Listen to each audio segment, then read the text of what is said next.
The word Lent, at least in English, comes from the Old English lengthen, which may have been influenced by the Dutch word lente or lenten.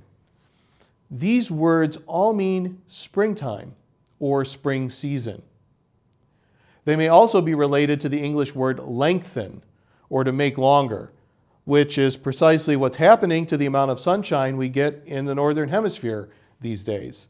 The days are getting longer as we move towards the spring.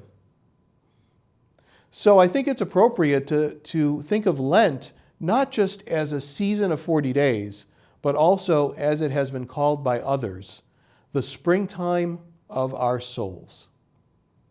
What a beautiful image for us to meditate on in these first days of our Lenten journey.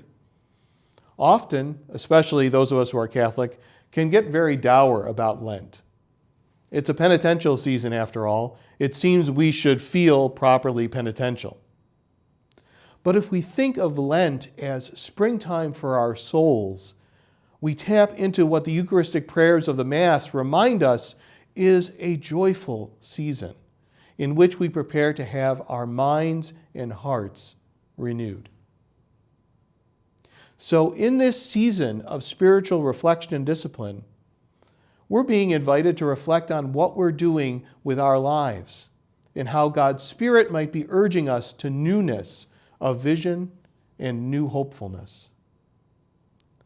How are our souls brightening, bursting forth in life as we move through this time of spiritual preparation and prepare for Easter? What newness is seeking to be born in us? It can be hard after a long time of suffering and a dark and difficult winter, especially for those who have lost loved ones or those close to them from COVID over this past year. It can be hard to feel that newness or to embrace it.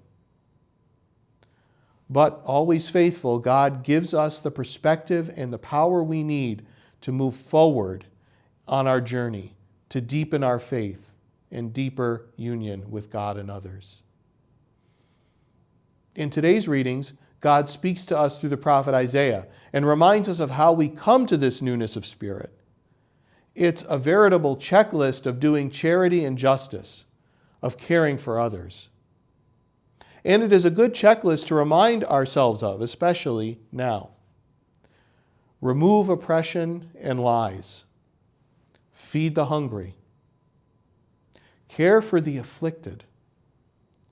Repair the breaches, the brokenness of our lives and our relationships. Restore to prominence in our lives the goodness we have let slide away. Put the work of God at the center of our lives. Rather than doing something temporary and impermanent for Lent, like giving up chocolate or coffee or something we enjoy, this is a checklist we might even print out and keep at our prayer table and return to during this season. We can use it to remind ourselves what we might do each day to really make this springtime of our souls one that changes and transforms us. The gospel shows us that Jesus is the physician of our hearts, minds, and souls. He brings the healing mercy of God to all who follow him. So when we fail at some of the items on our Lenten checklist, we know that he is with us to inspire and motivate us forward and to fill in all the gaps with God's ever-present, amazing grace. Indeed, we're reminded that God is especially close to those most in need of that grace, including so many who are brokenhearted at the losses we have endured this past year. So may this Lent, this springtime of our souls, be for us a lengthening of light in our lives as we journey towards Holy Week and the promise of new life which Easter brings. God give you peace.